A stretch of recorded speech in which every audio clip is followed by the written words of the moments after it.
Bharat Ratna doctor Babasaheb आंबेडकरांचा। आज महामानव भारतरत्न डॉक्टर बाबासाहेब आंबेडकर यांच्या पूर्णाकृती पुतळ्याचं अनावरण या ठिकाणी झालंय।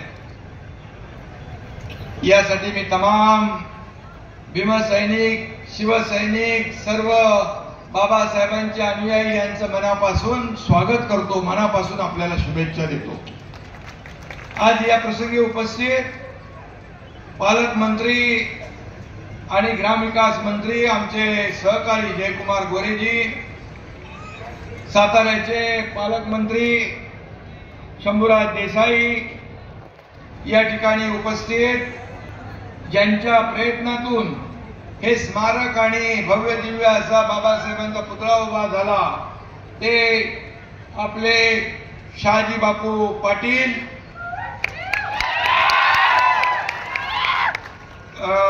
आमदार बाबासाहेब देशमुख, आमदार समाधान आवताडे, आमदार राजू खरे, दीपक आबा साळुंके, आयुष्यमान धम्मदीप बंदके, आपले बंदेजी, सर्वजण नावं घेत नाही पण सर्व बंदेजी, ज्योतिताई, शिवाजीराव, देवीदास, चेतन सिंग, लाडके भाऊ, लाडके शेतकरी, लाडके ज्येष्ठ, सगळ्यांचं मनापासून मी स्वागत करतो आणि आज आपल्याला शुभेच्छा देतो। खरं म्हणजे बाबासाहेबांच्या पुतळ्याचं अनावरण झालं, स्मारकाचं अनावरण झालं, त्यापूर्वी मी आणखी एका सर्वसामान्य लोकांना जीवदान देणाऱ्या महाआरोग्य शिबिराला देखील भेट देऊन आलो। मला वाटतं बापू आपल्या या सांगोल्यामध्ये एवढं महाआरोग्य शिबिर पहिल्यांदा झालं आणि त्या ठिकाणी जे कोणी रुग्ण येतील त्यांना पुढची जी काही ट्रीटमेंट, उपचार पाहिजे ते देखील विनामूल्य मंगेश चिवटे आणि त्यांची टीम मुंबई सारख्या मोठ्या हॉस्पिटलमध्ये करण्याचं देखील या ठिकाणी नियोजन केले। त्याबद्दल मी या आरोग्य विभागाच्या टीमचं पण मनापासून अभिनंदन करतो। खरं म्हणजे बापू, खरं म्हणजे तुमच्या लोकांचं प्रेम बघून एकदम ओके वाटतंय।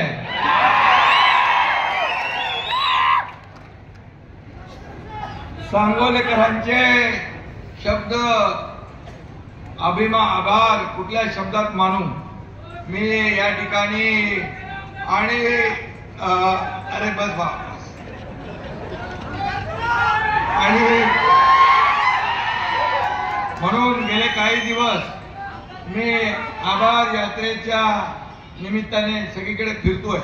इथं पण मी बापूंना ज्यांनी मतदान केलं त्या सर्व मतदारांचं देखील अभिनंदन करतो आणि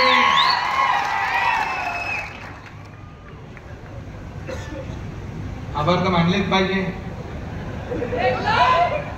आणि सांगोल्यात शहाजी बापूंना यश आलं नसलं तरी तेच तुमच्या हृदयातले नेते आहेत हे मला माहीत आहे।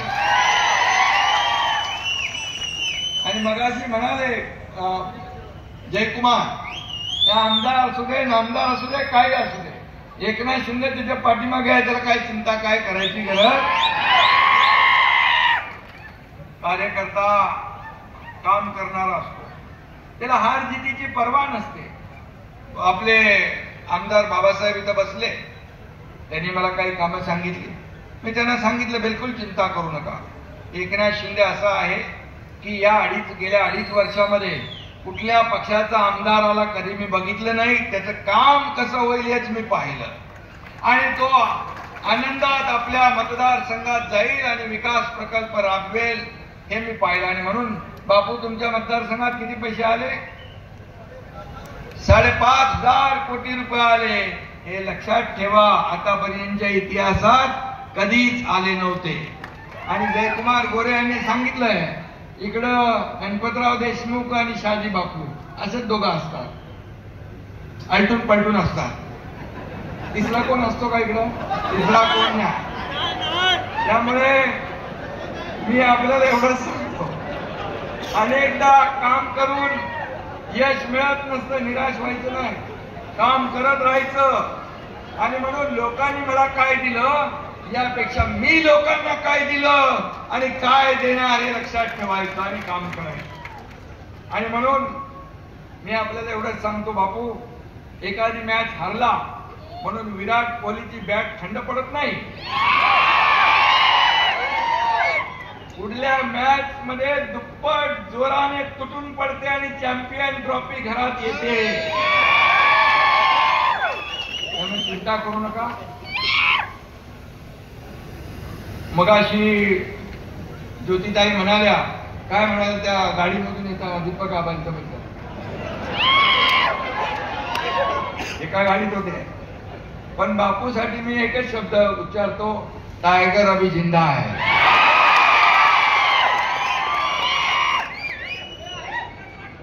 आणि त्याला काय वाऱ्यावर सोडणार नाही मी.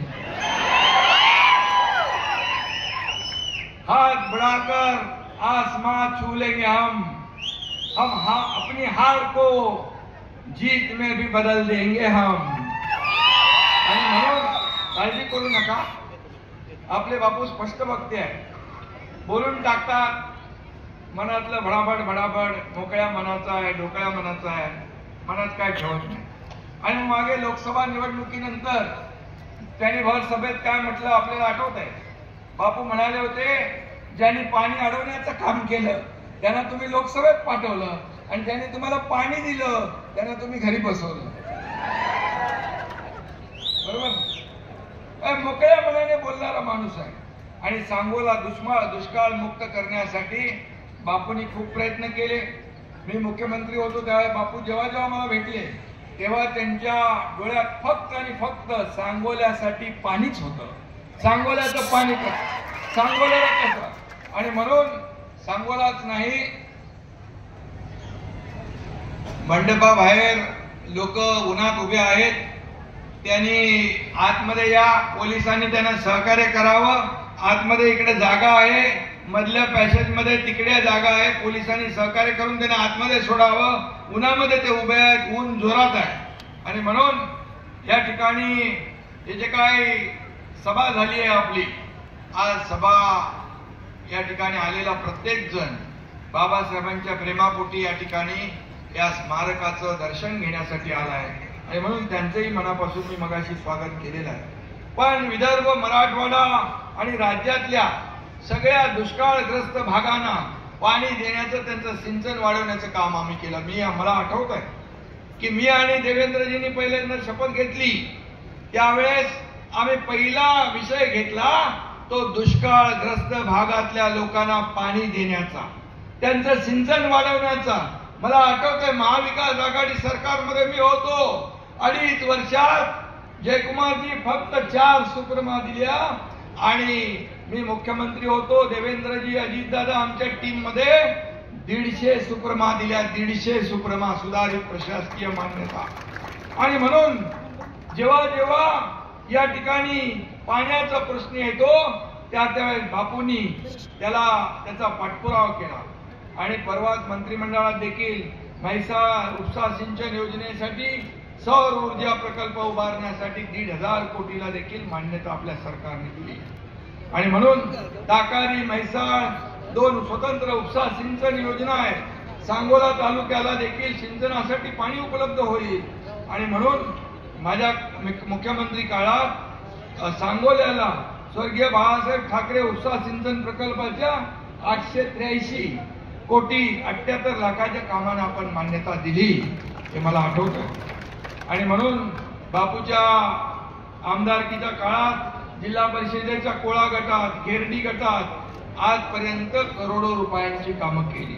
पाझर तलाव असेल, सभा मंडप असेल, रस्ता रुंदीकरण असेल, पाईप गटार असेल, जलजीवन मिशन असेल, सभा मंडप, सगळे लायब्ररी पासून पुस्तकं असतील. या तालुक्यात दलित वस्ती, नवबौद्ध समाजासाठी बापूंनी देखील या ठिकाणी मोठ्या प्रमाणामध्ये कामं केलेली आहेत. आणि म्हणून या ठिकाणी बापू आपण लढवय्या माणूस आहे. अन्याय दिसला तर सत्तेवर लाथ मारून उठतो, मदतीसाठी धावून जातो, तोच खरा शिवसैनिक असतो. हे बाळासाहेबांचं मंत्र दिलेला, बाळासाहेबांचा जो 86% समाजकारण 20% राजकारण, या त्यांच्या मूल मंत्रावर आम्ही चालतोय. खरं म्हणजे बापू भरोशाचा माणूस आहे आणि अडचणीच्या काळात धावून जातो. आणि म्हणून खरोखर सांगतो, आम्ही जेव्हा उठाव केला, शंभूराज इथं आहे, आम्ही जेव्हा उठाव केला तेव्हा पहिल्या दिवसापासून बापू माझ्या बाजूला खांद्याला खांदा लावून पहाडासारखा उभा होता, पहाडासारखा उभा होता. आणि सगळे स्ट्रेस मध्ये होते तिकडे सगळे. तेव्हा तर मोठं ऑपरेशन होतं. मी डॉक्टर नसलो तरी मोठमोठे ऑपरेशन करतो मी, आणि त्यातलं एक मोठं ऑपरेशन होतं. आम्ही सगळे स्ट्रेस मध्ये होतो, पण बापू विनोद करायचे, बापू गप्पा मारायचे, बापू सगळ्यांना हसवायचे. अख्ख्या गुवाहाटी मधला पर्यटन व्यवसाय वाढून डबल नाही चौपट केला बापूच्यामुळे झाला. काय ती झाडी, काय ते डोंगर, बापूचा डायलॉग हा फेमस. आणि मी काही रिअल इस्टेट आपले बिल्डर आहेत ना, त्यांच्या जाहिरातीमध्ये पण बघितलं मला, बापूला माहित नाही बिना रॉयल्टीचं लावलेलं दिसतंय. आणि म्हणून या ठिकाणी बापू एक मजेदार कार्यकर्ता आहे, लोकांना सुखदुःखामध्ये धावून जाणार आहे. आणि आपल्या लाडक्या शहाजी बापूने एकदा ठरवलं, हातातलं काम पूर्ण, घेतलेलं काम पूर्ण केल्याशिवाय बापू स्वस्थ बसत नाही, थांबत नाही, अशी बापूंची ख्याती आहे. आणि म्हणून या ठिकाणी बापूंनी अनेक विकास कामं केली. मी देखील निधीसाठी कधी हात आकडता घेतला नाही. त्यावेळेस मला माहित आहे, माझ्याकडे आलेला प्रत्येक माणूस माझ्या त्याच्या कागदावर मी सही केल्याशिवाय त्याला पाठवत नव्हतो. आणि तो अर्ज पुढे कुठे गेलाय, कुठल्या डिपार्टमेंटला गेला, याचा फॉलोअप देखील आमच्या डिपार्टमेंट मुख्यमंत्री सीएमओ घेत होतो. आणि अशा प्रकारे आमची टीम, मी आणि देवेंद्रजी पहिले सुरुवातीला होतो, नंतर अजितदादा आले, आणि एक टीम म्हणून आम्ही काम केलं. आणि मला आठवत आहे की 2.5 वर्ष आम्ही पायाला भिंगरी लावून या महाराष्ट्रामध्ये फिरलो. आणि त्यामुळेच या ठिकाणी झालेल्या विधानसभेच्या निवडणुकीमध्ये लोकांनी कामाची पोचपावती दिली, दैदिप्यमान विजय दिला. आणि लँडस्लाइड मॅन्डेट एवढं कधी महाराष्ट्राच्या इतिहासामध्ये 232 का आपले किती 232 आमदार आले, ही किमया तुम्ही मतदारांनी केलेली आहे. आणि म्हणून तुमचे मी आभार मानतो. खरं म्हणजे गतिमान सरकार आणि विकास काय असतो त्याचे सगळे विक्रम आम्ही त्या काळामध्ये मोडले. आणि म्हणून मी आज बघा सीएम होतो त्यावेळेस, आणि आता देवेंद्रजी मुख्यमंत्री आहेत, मला सीएम मी होतो त्यावेळेस लोक म्हणायचे चीफ मिनिस्टर, मी म्हणायचो सगळ्यांना सीएम म्हणजे कॉमन मॅन. आता देवेंद्रजी मुख्यमंत्री आहेत, मी डीसीएम आहे. आता मी म्हणतो डीसीएम म्हणजे डेडिकेटेड टू कॉमन मॅन, सर्वसामान्य माणसाला समर्पित. कारण सर्वसामान्य माणसाची नाळ तुटता कामा नये. आपण जमिनीवरचे कार्यकर्ते आहोत, आपण खरं म्हणजे सर्वसामान्यांमधले कार्यकर्ते आहोत. आणि म्हणून पण मी पदावर खाली होतात, सत्ता येते, सत्ता जाते, पुन्हा येते, पद येतात, जातात, पुन्हा येतात. परंतु मी आपल्याला सांगतो, मला या महाराष्ट्रातल्या करोडो लाडक्या बहिणींचा लाडका भाऊ ही ओळख जी मिळाली ती सगळ्या पदांपेक्षा मोठी आहे. आणि हे मी माझं भाग्य समजतो. आणि म्हणून मी आपल्याला एवढंच सांगतो, खुर्च्या बदलल्या, मन बदलली नाही, इरादे बदललेले नाही. दिल वही, इरादे वही और हौसले भी वही है. आणि म्हणून आमची टीम जी काम करते आहे ती टीम अधिक वेगाने या पुढचं जे काही विकासाचं काम आहे ते आम्ही करून दाखवणार आहोत. कारण आमचं असं प्राण जाय पर वचन न जाय, आम्ही असं म्हणणार नाही प्रिंटिंग मिस्टेक झाली. माझ्या लाडक्या बहिणींना मी सांगून ठेवतो की तुम्हाला किती विरोधकांनी सांगितलं तरी सुद्धा लाडकी बहीण योजना कधीही बंद होणार नाही.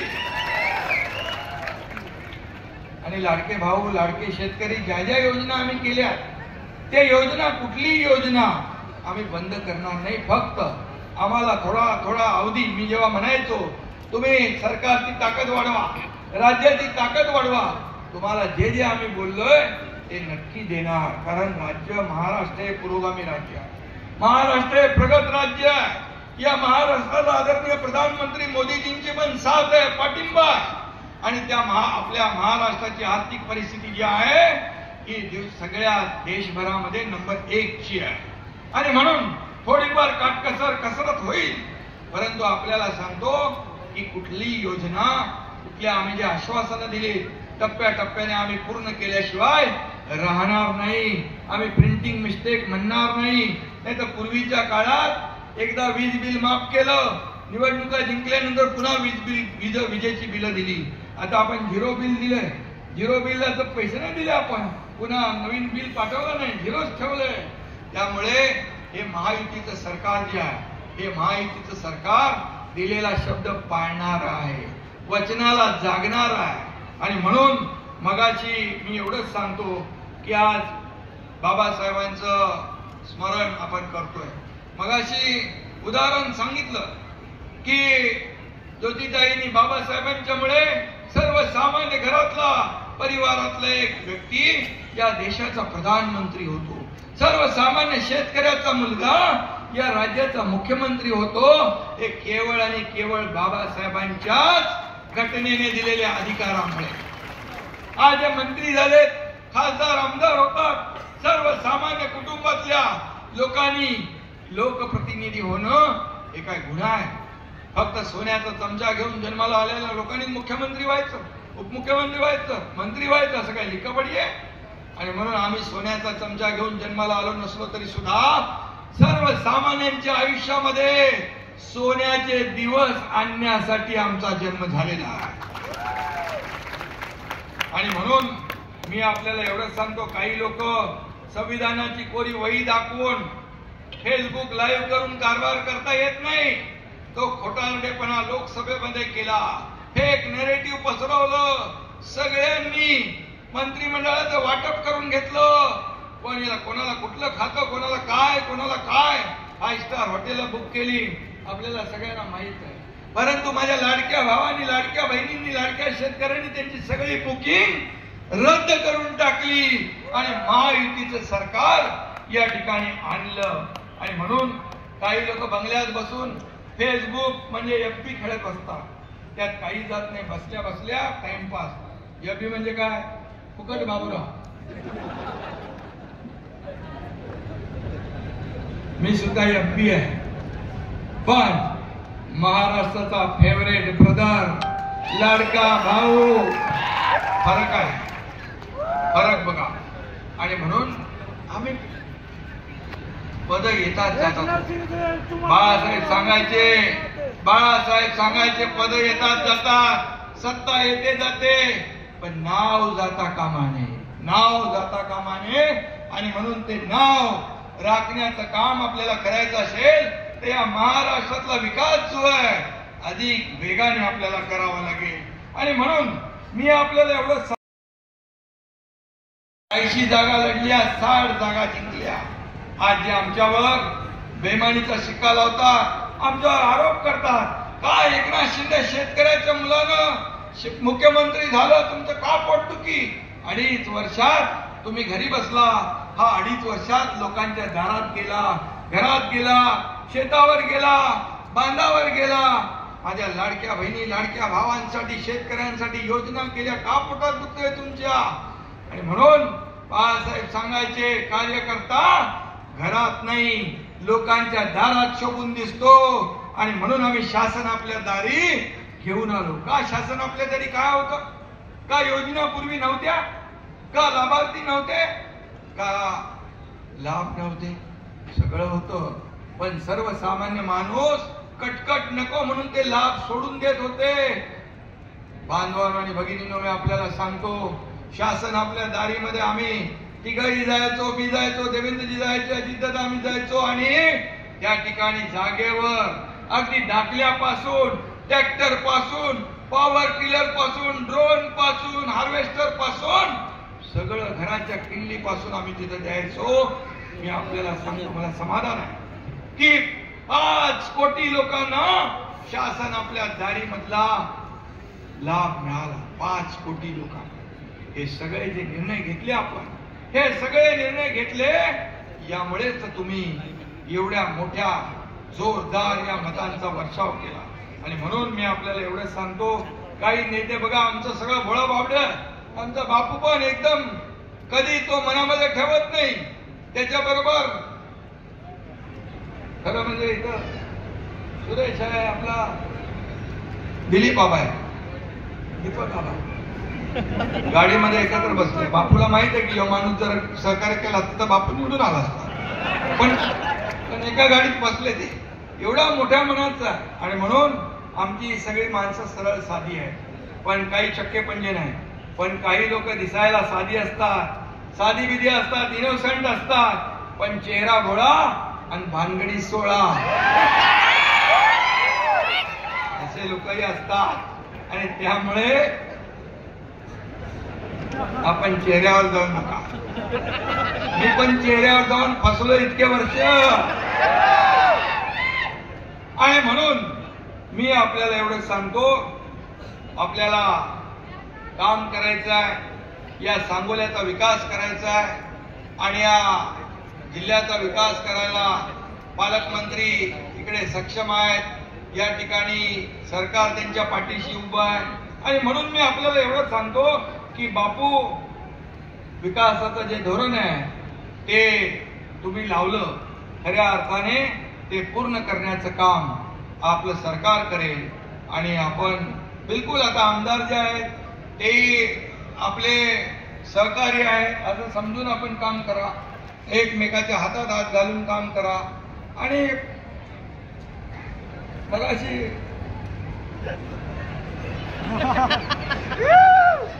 जयकुमारने सांगितलेलं आहे, तिकडे 2च लोक असतात, तिसरा येत नाही. गमतीचा भाग सोडा, पण बघा राजकारण खेळीमेळीने झालं पाहिजे.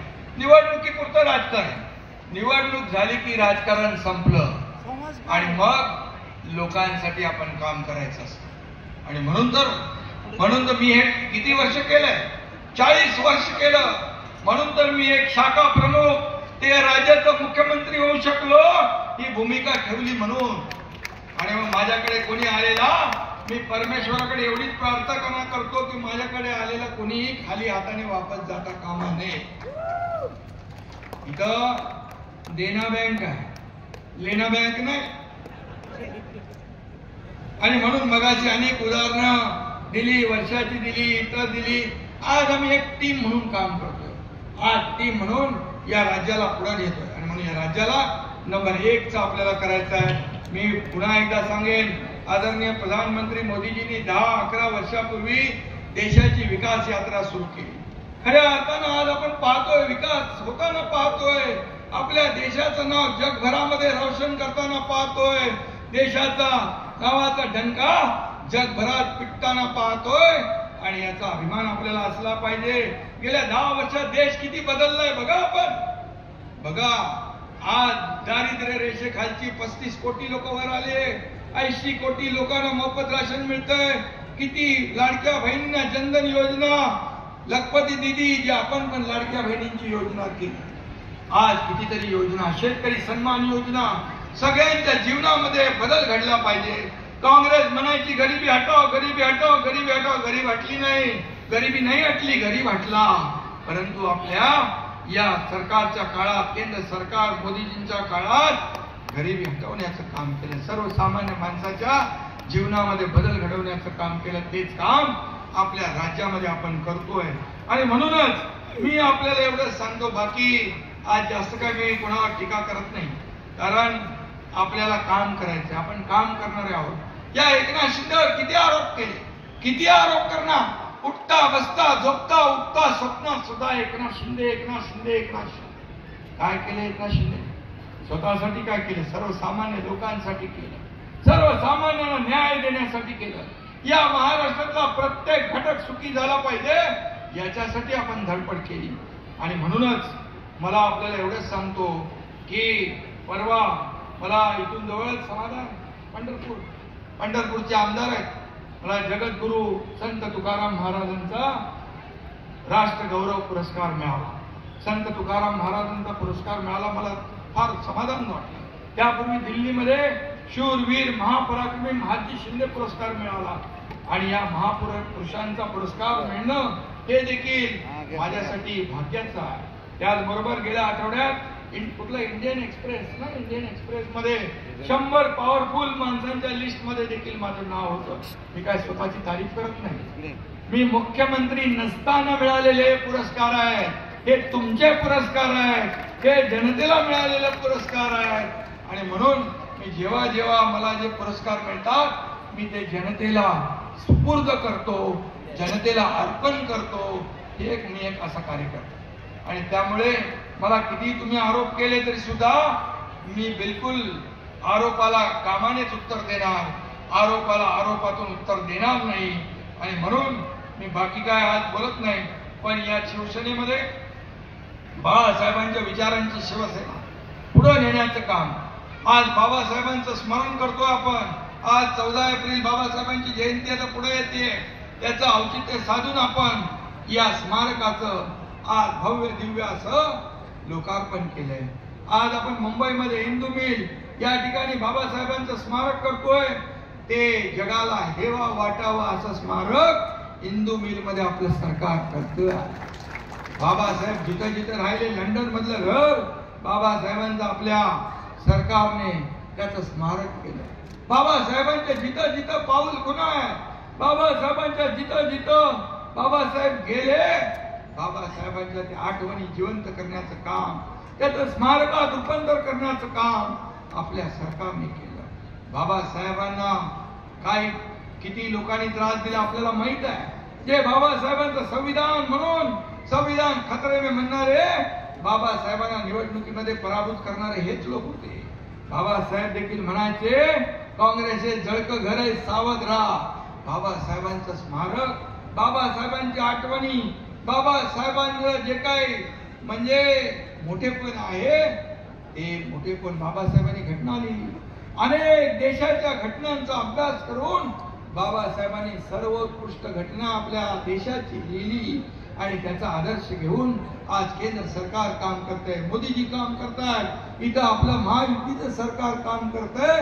बाबासाहेबांच्या आदर्शावर आपण चालतोय. म्हणूनच सर्वसामान्य माणूस, दलित, शोषित, पीडित हा मुख्य प्रवाहामध्ये आला पाहिजे. त्याला न्याय मिळाला पाहिजे, त्याचं जीवन बदललं पाहिजे, त्याच्या आयुष्यामध्ये चांगले सोन्याचे दिवस आले पाहिजे. हे काम आपण करतोय. आणि म्हणून हे राज्य आता सगळ्या क्षेत्रात पुढे आहे, एक नंबरला आहे. आता मध्ये मी जेव्हा दावोसला गेलो तेव्हा 2 वेळा 7.5-8 लाख कोटी रुपयाची आपण इन्व्हेस्टमेंट आणली. आता देवेंद्रजी गेले 15 लाख कोटीची इन्व्हेस्टमेंट आणली. 25 ते 26 लाख कोटी, 25 ते 26 लाख लोकांना रोजगार मिळतोय. परवा आम्ही मुंबईमध्ये केले. खूप मोठ्या प्रमाणावर लोक येत आहेत. आपल्या राज्यामध्ये इंडस्ट्री फ्रेंडली स्टेट झालेला आहे. आपल्या राज्यामध्ये उद्योग आले तर तुम्हाला नोकऱ्या मिळणार. तर MIDC आहे की नाही, MIDC बापू आपल्या इकडं जर तुम्ही जागा दिली तर उद्योग मंत्र्यांना मी सांगेन की MIDC देखील आपल्या इथं झाली पाहिजे. पालकमंत्री महोदय आपण पाठपुरावा करा, आमदार आहेत. आणि म्हणून बापू या ठिकाणी आपलं हे सरकार जे आहे रिझन देणारं नाही, ऑन द स्पॉट डिसिजन घेणारं सरकार आहे. रिझन देणारं नाही, ऑन द स्पॉट डिसिजन घेणारं आहे. आणि म्हणून मी आपल्याला एवढंच सांगतो, आमच्या लाडक्या बहिणी, लाडके भाऊ, लाडके शेतकरी, लाडके ज्येष्ठ या सगळ्यांचं मनापासून मी अभिनंदन करतो. आणि पुन्हा एकदा एवढंच मी सांगतो की शहाजी बापू आपण जरी पराभूत झाला असाल तरी जबाबदारी आपली संपलेली नाही. बघा लोकांमध्ये किती तुमच्याबद्दल क्रेज आहे. मी रस्त्यावर येताना पाहिलं तुमच्याबद्दल किती क्रेज आहे लोकांना. खरी लढाई तर आता सुरू झालेली आहे. आणि त्यामुळे मी आपल्याला सांगतो, तुम्हाला इथं आता पक्ष म्हणून मी सांगतो, शिवसेना वाढीचं काम तुम्ही करताय. गाव तिथे शिवसेना, घर तिथे शिवसैनिक, या सगळ्या गोष्टी आपण करतात. महायुती आहे, आपलं महायुतीचं हे व्यासपीठ आहे. आणि म्हणून महायुती मजबूत करण्यासाठी येणाऱ्या प्रत्येक निवडणुका आपल्याला जिंकायची आहे. आणि म्हणून त्यासाठी एवढंच सांगतो, बापूंना देखील मी असं मोकळं ठेवणार नाही, बापूला देखील जबाबदारी देणार आणि त्यासाठी मी आपल्याला पुन्हा एकदा आपण एक मोठं पुण्याचं काम आज केलं. बाबासाहेबांचं स्मारक इथं मला आल्यानंतर कळलं की त्यावेळी मुख्यमंत्री असताना 2 कोटी रुपये पुतळ्याला मग सांगितलं, मला आठवतही नाही कारण मी कधी कधी काम बघितलं नाही. कुठलं काम आहे बाबा, हे काम आहे कसं आणि कुठल्याही ह्याच्यावर मी कधीही कुणाला किती पैसे दिले फक्त विकासासाठी देतोय एवढी जाणीव मला होती. माझं या हाताला दिलेलं या हाताला कधी पडू दिलं नाही मी, माझी पद्धत आहे. आणि म्हणून मगाशी मी आरोग्य शिबिरात गेलो, तिथे आरोग्य शिबिरामध्ये तुडुंब गर्दी होती. तेही मी आपल्याला सांगतो, महाविकास आघाडीच्या काळात 2.5 वर्षात 3 कोटी रुपये दिले होते. या एकनाथ शिंदे मुख्यमंत्री असताना 2.5 वर्षात 450 कोटी मुख्यमंत्री सहायता निधी दिले आणि जवळपास 60 ते 70 हजार लोकांचा जीव वाचवण्याचं काम, हे पुण्याचं काम. शिबिराचं देखील आयोजन आज या ठिकाणी झालं आणि म्हणून मी पुन्हा एकदा आपल्याला मनापासून धन्यवाद देतो. इथे एक चिठ्ठी आलेली आहे की बाबासाहेब आंबेडकर स्मारकास आणखी 50 लाख रुपये बापूंची मागणी आहे. काय 50 लाख रुपये पाहिजे? 50 लाख रुपये बाबासाहेबांनी तर आपल्याला पैसे दिले, बाबासाहेबांच्यामुळे तर आपण सरकार चालवतोय, त्यामुळे 50 लाख रुपये तुम्हाला आता तुम्हाला इथून विमानात बसेपर्यंत तुमच्याकडे ऑर्डर येईल 50 लाख रुपयाचा. आणि त्यामुळे मी पुन्हा एकदा आपल्याला मनापासून सगळ्यांना धन्यवाद देतो. आपण भर उन्हामध्ये या ठिकाणी अगदी तिथे नजर पोचत नाही तिथपर्यंत या ठिकाणी लोक उभे आहेत. त्या सगळ्यांचं मनापासून मी स्वागत करतो, मनापासून आपल्याला धन्यवाद देतो. बापू तुमचं पुन्हा एकदा मनापासून अभिनंदन. बापूकडून लक्षात घेतलं पाहिजे की मनाचा मोठेपणा कसा ठेवायचा असतो. माझं आणखी मन मोठं होणार आहे तुमच्याकडे बघू. पुन्हा एकदा शुभेच्छा, धन्यवाद. जय हिंद, जय महाराष्ट्र, जय भीम.